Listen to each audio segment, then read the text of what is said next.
चलो बेटा, group theory. Group theory सबसे पहले हम डिस्कस करेंगे। यहाँ पे जाके जो स्टार्टिंग में मैंने आपको बोल दिया कि मैं कुछ एग्जांपल्स को लेके आपको डिस्कस करूंगा basics of the group theory. First we will take the symmetry element and symmetry operation. Definition की ओर मैं नहीं जाऊंगा, मैं सीधे एप्लीकेशन पे आऊंगा। Symmetry elements and symmetry operation. Symmetry operation मैंने आपको बता दिया कि दोनों को एक साथ पढ़ना है कि अगर आपको सिमेट्री एलिमेंट के बारे में बताना है तो सिमेट्री ऑपरेशन के बारे में भी जरूरी उस टाइम पता चलेगा। फॉर एग्जांपल यहाँ पे जाके कौन कौन से सिमेट्री एलिमेंट है और कौन कौन से सिमेट्री ऑपरेशन है, फर्स्ट वो कितने हैं पहले वो मैं डिस्कस करूंगा। First is axis of symmetry. Axis of symmetry is the first symmetry element. Axis of symmetry. Second, plane of symmetry.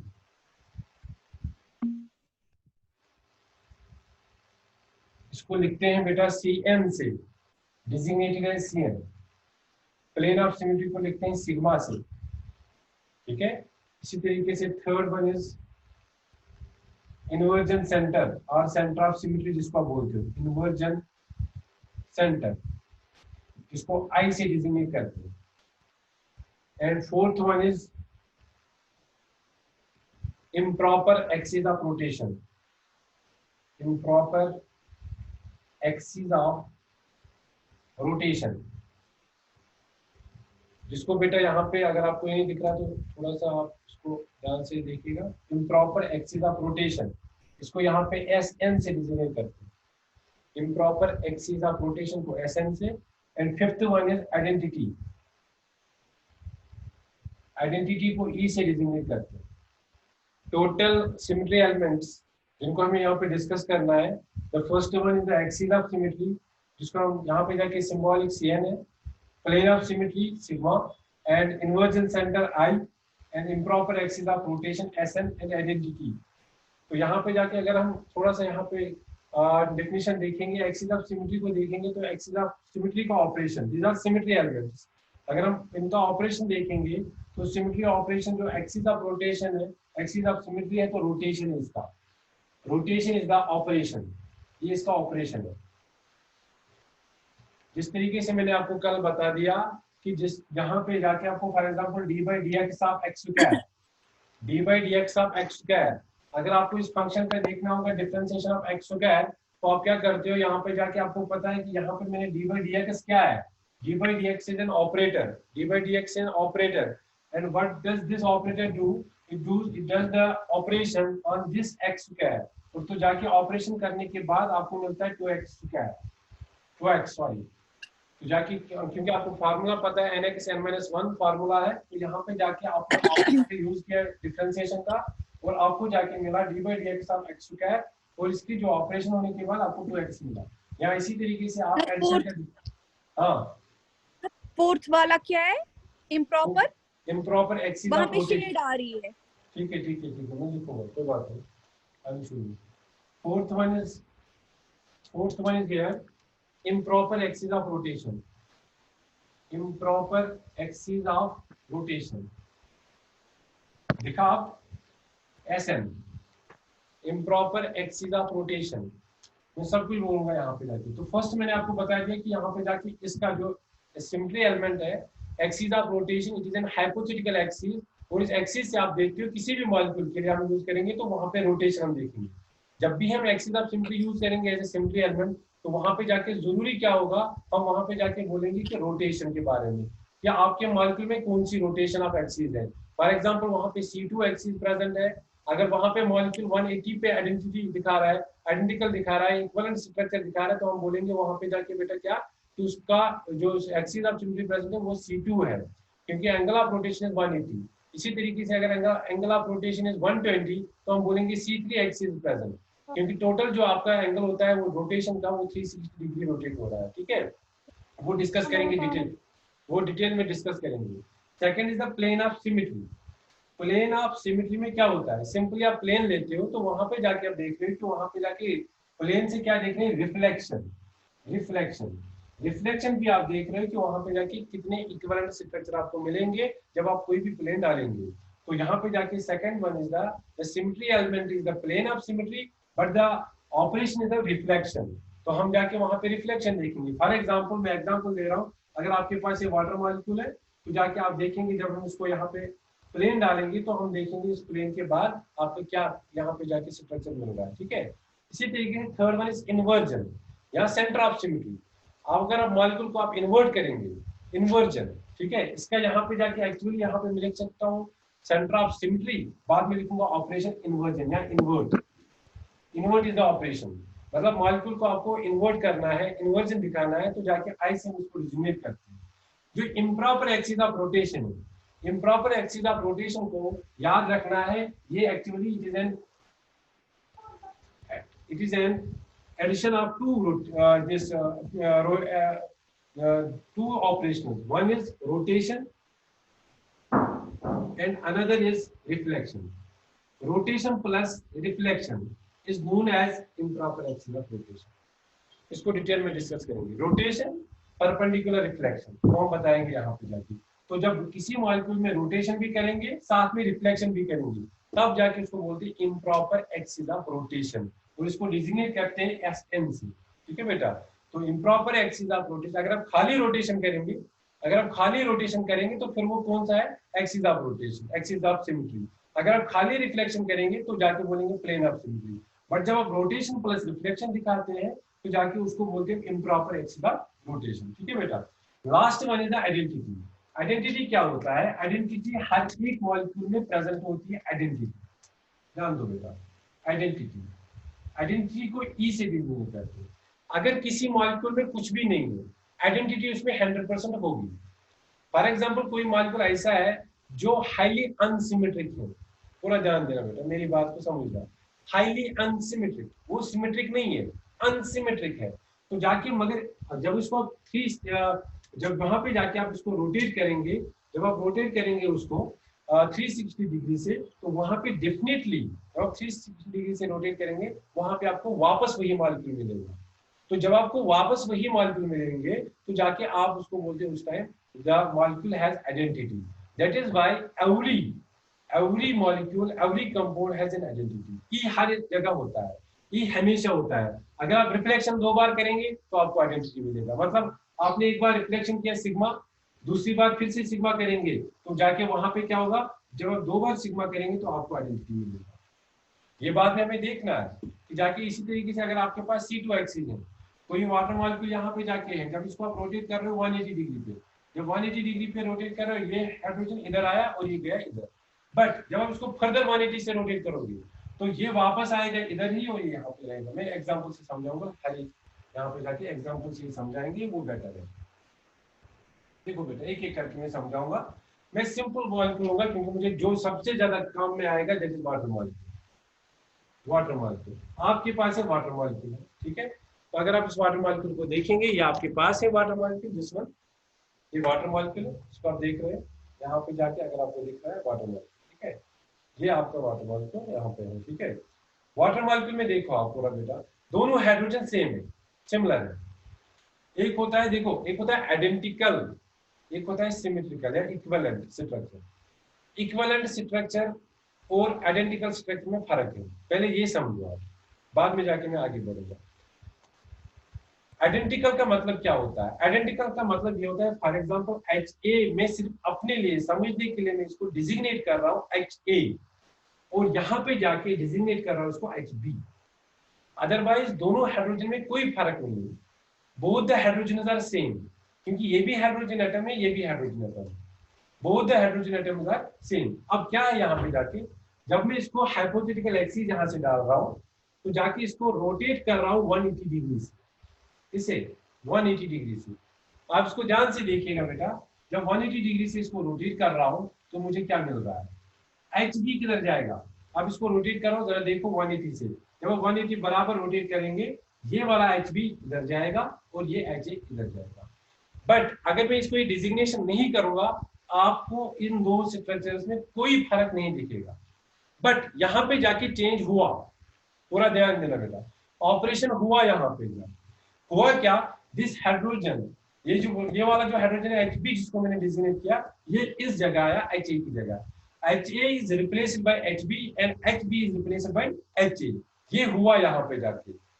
Originally हमें कुछ समझ नहीं आ रहा है कि यहाँ पे जाके कुछ चेंज हुआ कि नहीं, बट यहाँ पे चेंजेस आ गई। तो यहाँ पे जाके इन दो स्ट्रक्चर को आपस में बोल सकते हैं these structures are equivalent not identical. Remember this, these are equivalent, ये both the structures are equivalent. अब देखो बेटा, अगर मैं फर्दर इस वाले को जो मुझे यहाँ पे मिला इसको फर्दर 180 से रोटेट करूंगा। पहले मैंने 180 डिग्री रोटेशन दी, अब मैं फर्दर इस वाले को 180 डिग्री रोटेशन दे रहा हूँ। पूरा ध्यान देना बेटा। अब देखो फिर से HA किधर जाएगा, HA will come in HB and HB will go to the HA position। तो क्या होगा यहाँ पे जाके देखो बेटा, यहाँ पे आपको मिलेगा HA and HB। आप जरा देखो इस वाले को मैं थोड़ा सा ऊपर बनाऊंगा क्योंकि यहाँ पे लाइट की वजह से रिफ्लेक्ट हो रहा है ये। यहाँ पे HA आया और यहाँ पे HB गया। जरा इन दो को देखो, आप पहले वाले को देखो, स्ट्रक्चर फर्स्ट को देखो, स्ट्रक्चर थर्ड को देखो, ये स्ट्रक्चर सेकंड है। Structure first and structure third में कोई भी फर्क नहीं है। जरा देखो आप, HA HA HB HB कोई भी फर्क नहीं है। जिस एटम के थ्रू आप एक्सीस डाल रहे हो वो एक्सी वो जो एटम होता है वो वहां पे जाके रोटेट कर अपने ओर से, ये कहीं नहीं जाएगा। आप देखना बेटा, ये दो आपस में, इन दो को आपस में बोल सकते हैं identical. Remember this, these two are identical. तो इसका मतलब ये हुआ जब हम इस मॉलिक्यूल को 360 रोटेशन करेंगे, 360 डिग्री रोटेशन जब इसको हम कर रहे हैं तो हमें मिल रहा है आइडेंटिकल स्ट्रक्चर, ई मिल रहा है, आइडेंटिटी। आइडेंटिटी आपको बार बार मिल रही है, इसलिए जाके हम एक बार ही ई लिखते हैं। इसलिए बाकी ऑपरेशन को हम फिर नेग्लेक्ट करके एक बार ई लिखते हैं।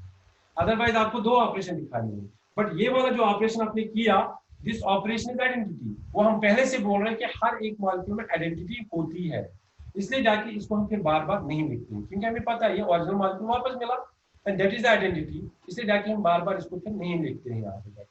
तो समझ में पहले ये आपको समझ आना चाहिए what is the equivalent structure and what is the identical structure. यहाँ पे जाके जो ये वाला स्ट्रक्चर मिला that is the equivalent structure and these two are symmetric.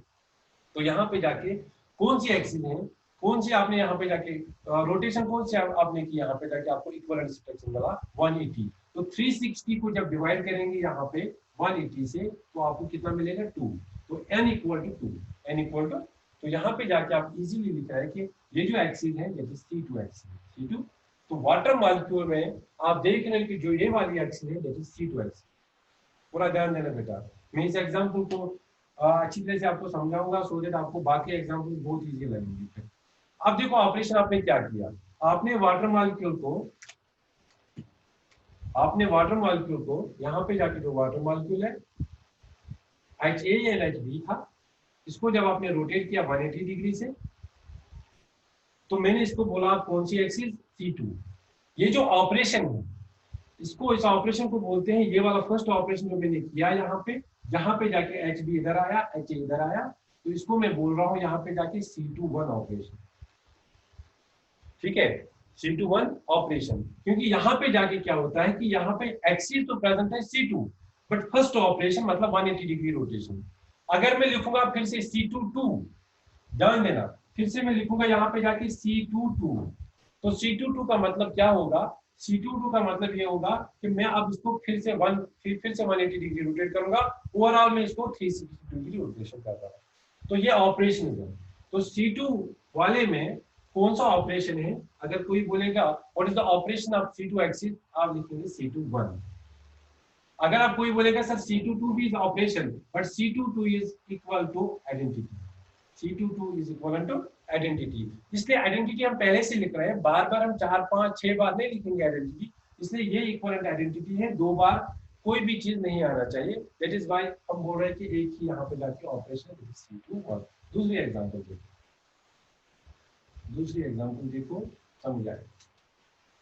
Point group इसी पे डिपेंड है। अगर आपको ये चीजें समझ आ गई तो ये पॉइंट ग्रुप आप समझो कि अनेक पॉइंट ग्रुप समझ आ गया।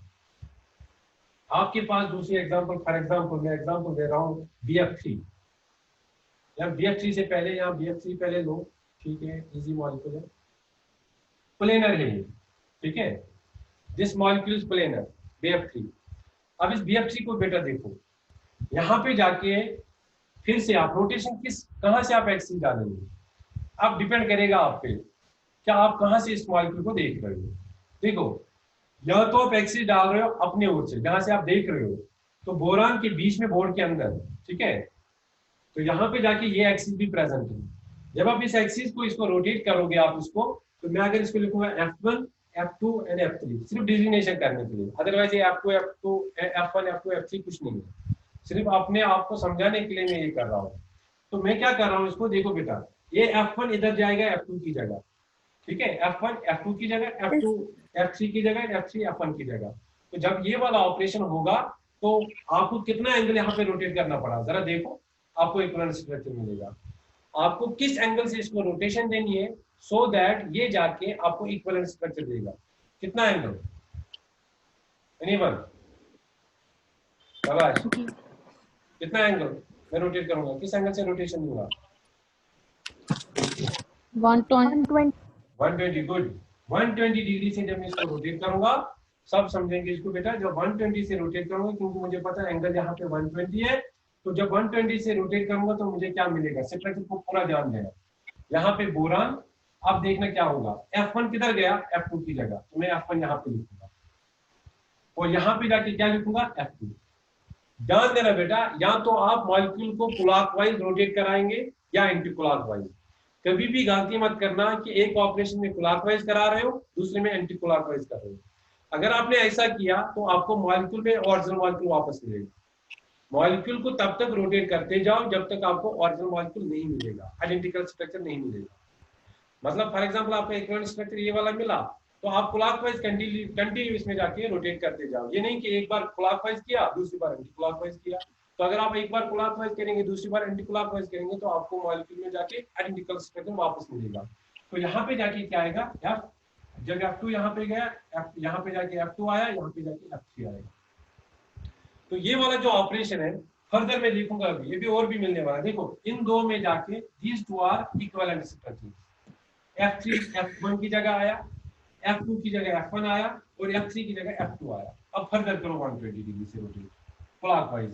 जब आप 120 डिग्री से रोटेट फिर से करेंगे तो क्या होगा, ये F3 F1 की जगह, F1 F2 की जगह, F2 F3 की जगह, ठीक है। तो क्या बनेगा, आप रफ पे उतार रहे होंगे, शाबाश। यहाँ पे जाके आएगा F2, यहाँ पे जाके आएगा बेटा F3, यहाँ पे जाके आएगा F1। और अगर इन दो स्ट्रक्चर को आप देखेंगे अभी भी इक्विवेलेंट स्ट्रक्चर नहीं मिल रहा है। अगर आप फर्दर 120 करेंगे, आप फर्दर 120 डिग्री, आप फर्दर 120 डिग्री कर लो, तो ये F2 इधर, हाँ बंद रखो बेटा, बंद रखो, ये ऑडियो, किसी का ऑडियो चल रहा है, बंद करो। F3 इधर आएगा और F1 इधर जाएगा। अब देखो F1 वापस आया इधर, यहाँ पे F1, F2 इधर, F2 यहाँ पे इधर, और यहाँ पे जाके F2 F3 इधर आया। तो इसमें जाके वापस जब आपने ये वाला ऑपरेशन किया तो आपको ओरिजिनल मॉलिक्यूल वापस मिला। तो यहाँ पे जाके क्या हुआ, ये कौन सी एक्सिस है, आपने 360 डिग्री को कितने एंगल से आपने रोटेट किया, आपको एक स्ट्रक्चर मिला 120 से। जब 120 से इसको कर रहे हो तो ये आता है 3, n = 3। तो यहाँ पे जाके जो एक्सिस प्रेजेंट है, ये वाली एक्सिस जो आपकी ओर से आ रही है, इससे जाके मैंने इसको ड्रा नहीं किया, तो मैं इसको जाके यहाँ पे ड्रा नहीं किया, पॉइंट लिखूंगा, इसको पॉइंट डालूंगा।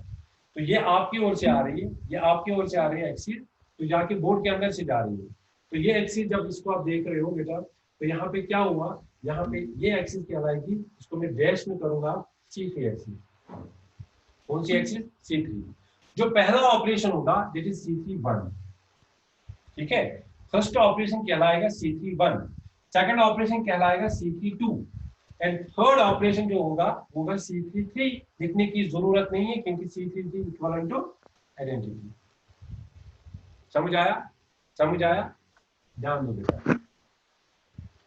इसीलिए जाके हम क्या बोलते हैं कि टोटल जो ऑपरेशन होते हैं, जो ऑपरेशनल टोटल प्रेजेंट होते हैं, बाद में हम फार्मूला बनाएंगे।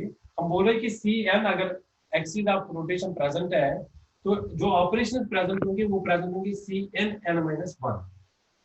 मतलब अगर आपके पास C2 एक्सिस प्रेजेंट है, ऑपरेशन एक ही प्रेजेंट होगा दैट इज C2-1।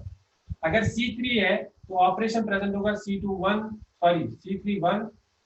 C3-2 बस दो ही प्रेजेंट होंगे, क्योंकि n-1 अगर C4 होगा, C4 1, C4 2, C4 3 and C4 वापस मिलेगा, आइडेंटिटी 3 मिलेंगे।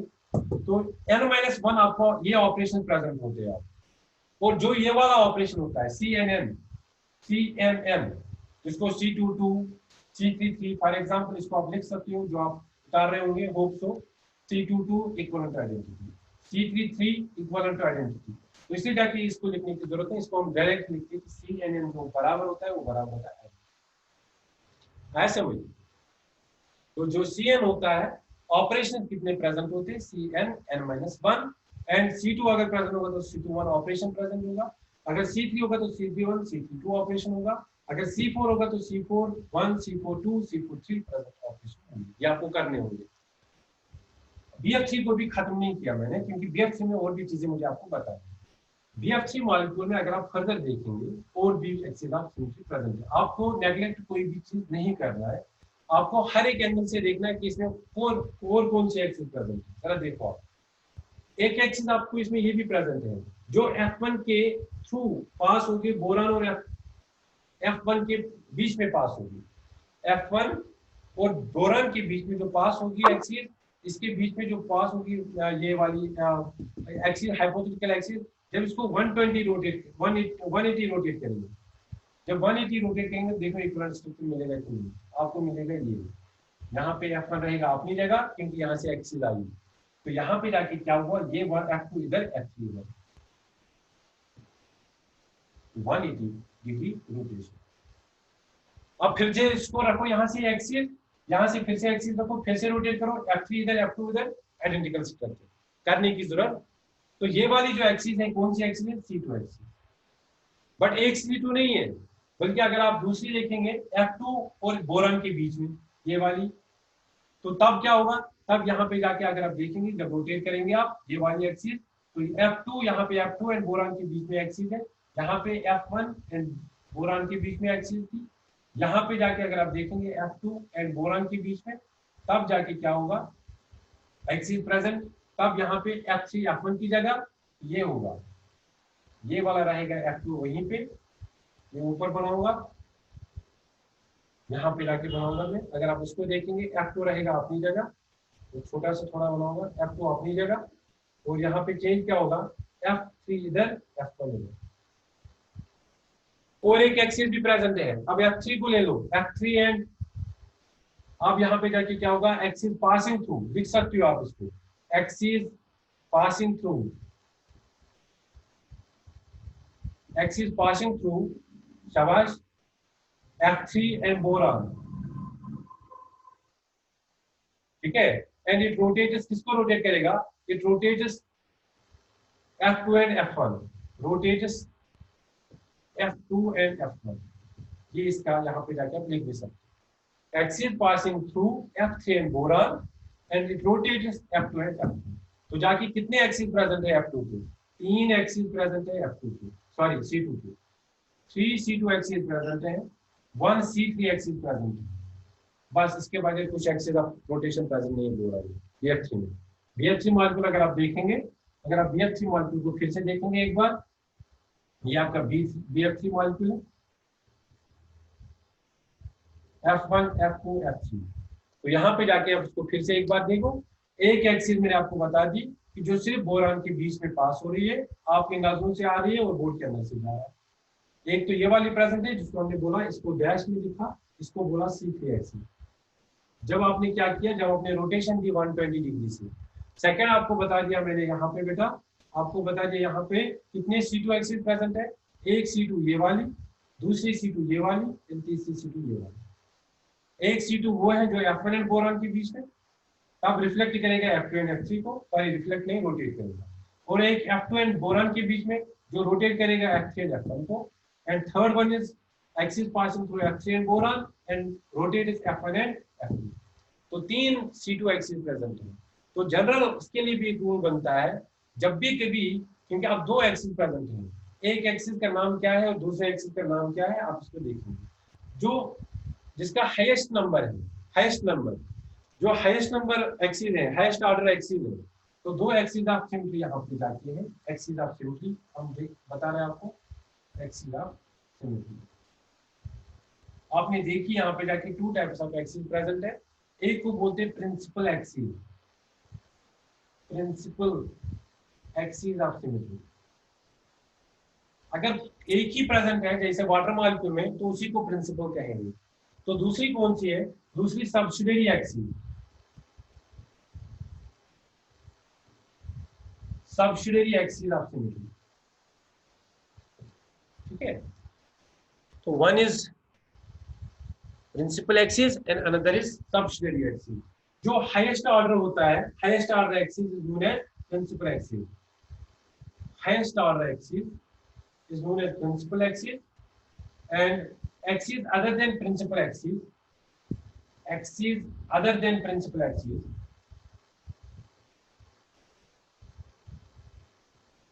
is known as subsidiary axis. अब आपके पास एग्जांपल है ही BF3, तो BF3 में क्या है आपके पास दो axis, to types of axis present. जो आपके पास हायर ऑर्डर है, एक आपके पास प्रेजेंट है C3 is higher order and 3 times C2, तो इसको बोलेंगे आप प्रिंसिपल एक्सिस, क्योंकि बहुत काम में आएगा आगे। सिग्मा प्लेन ऑफ सिमेट्री समझने के लिए आपको ये जरूरी समझना है। एक आपके पास है C3 हाईएस्ट ऑर्डर एक्सिस, क्योंकि ऑर्डर इसका C3 है, इसका ऑर्डर 2 है, जो यहाँ पे लिखा होता है इसको बोलते हैं ऑर्डर, इसको बोलते हैं ऑर्डर। तो यहाँ पे जाके C3 is the principal axis and C2 is the subsidiary axis. ठीक है बेटा, अब देखो ये भी जनरल रूल है एक, कि अगर कोई भी सब्सिडियरी एक्सिस के भी प्रेजेंट होगा, जो भी यहाँ पे ऑर्डर होता है उतने टाइम वो C2 प्रेजेंट होते हैं।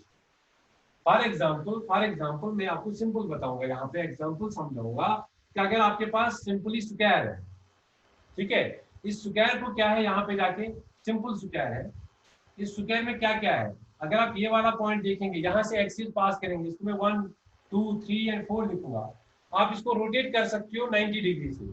जब आप 360 को 90 डिग्री से रोटेट करेंगे तो यहाँ पे 4 आएगा, n इक्वल टू 4 C4x। तो यहाँ पे ये जाएगा इधर, ये जाएगा इधर, ये जाएगा इधर, ये जाएगा इधर, तो आपको कितनी रोटेशन देनी पड़ेगी 90 डिग्री। तो यहाँ पे इसमें प्रेजेंट होगी C4, कोई भी जो भी स्क्वायर प्लेनर स्ट्रक्चर होगा उसमें जाके C4 प्रेजेंट होगी। बट साथ साथ में इसमें कोर भी प्रेजेंट है, सब्सिडियरी एक्सिस। कौन सी सब्सिडियरी एक्सिस, अगर आप यहाँ से एक्सिस डालेंगे, अगर देखो यहाँ से एक्सिस डालोगे तो ये 1 जाएगा 2 की जगह, 2 जाएगा 1 की जगह, 3 जाएगा 4 की जगह, 4 जाएगा 3 की जगह, तो ये C2 एक्सिस प्रेजेंट। कितने हो गए, एक। अब आपको पता है कि C4 है, यहाँ पे जो ऑर्डर है उतने टाइम C2 प्रेजेंट होंगे, उतने टाइम C2 प्रेजेंट होंगे। अगर आपको दिख नहीं रहा है, आपको ढूंढने हैं वो चीज, आपको वो ढूंढने हैं इस मॉलिक्यूल में C2 कहाँ से। एक मैंने बता दिया, दूसरी यहाँ से ये C2 भी प्रेजेंट है। जब आप इसको रोटेट करेंगे, ये यहाँ पे 1 है, यहाँ पे 4 है, 4 एंड 1 रिप्लेस होगा एंड 2 एंड 3 रिप्लेस होगा। कितने हो गए, 2। अब तीसरी देखो, मैं डायगोनली यहाँ से पास करूंगा, यहाँ से डायगोनली हो गई 3 और ये वाली डायगोनल हो गई 4, तो 4 टाइम्स C2 इसमें प्रेजेंट है। एक C4 में C4 is the principal axis and 4 times C2 is the subsidiary axis. तो आज एक्सिस के बारे में बताएंगे, इंशाल्लाह कल में प्लेन ऑफ सिमेट्री के बारे में बताऊंगा और इम्प्रॉपर एक्सिस और पॉइंट ग्रुप साथ में ही, क्योंकि जाके ये सब कुछ एक साथ ही खत्म हो जाएगा और फिर आगे बढ़ेंगे। यही चीज आपको ज्यादा समझना है जो जरूरी है, तो बाकी में टाइम नहीं लगेगा।